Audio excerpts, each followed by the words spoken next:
Jésus est entouré de tant de monde que les porteurs décident de descendre le paralytique par le toit. En voyant leur foi, Jésus dit au paralytique, « Les péchés sont pardonnés. » Il purifie d'abord, il pardonne nos péchés. Et les pharisiens commencent à murmurer dans leur cœur en pensant, « Qui est celui pour pardonner les péchés?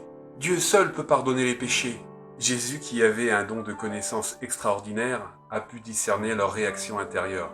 Et il dit tout de suite aux pharisiens, « Pour que vous sachiez que le Fils de l'homme a le pouvoir de pardonner les péchés sur la terre, je te le dis, dit-il au paralytique.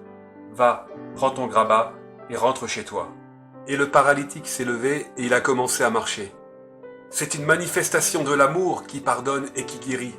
Jésus est le Messie sauveur, celui qui a été envoyé par le Père pour nous réconcilier avec lui. Jésus est venu sauver ce qui était perdu.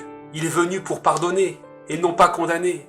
En Ézéchiel 36, versets 25-26, Dieu nous dit « Je répandrai sur vous une eau pure, et vous serez purifiés. De toutes vos souillures et de tous vos ordures, je vous purifierai. Et je vous donnerai un cœur nouveau.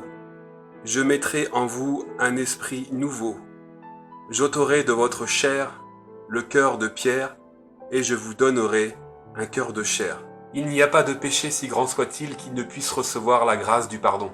La miséricorde de Dieu est la plus forte. L'important est qu'on ait l'humilité de se laisser réconcilier par lui, de reconnaître notre condition de pécheur et de crier vers Dieu. « Pardonne-moi !» Ayons l'audace de nous réconcilier avec Dieu, de donner à Jésus nos fardeaux, nos péchés, et d'accueillir cette grâce du pardon.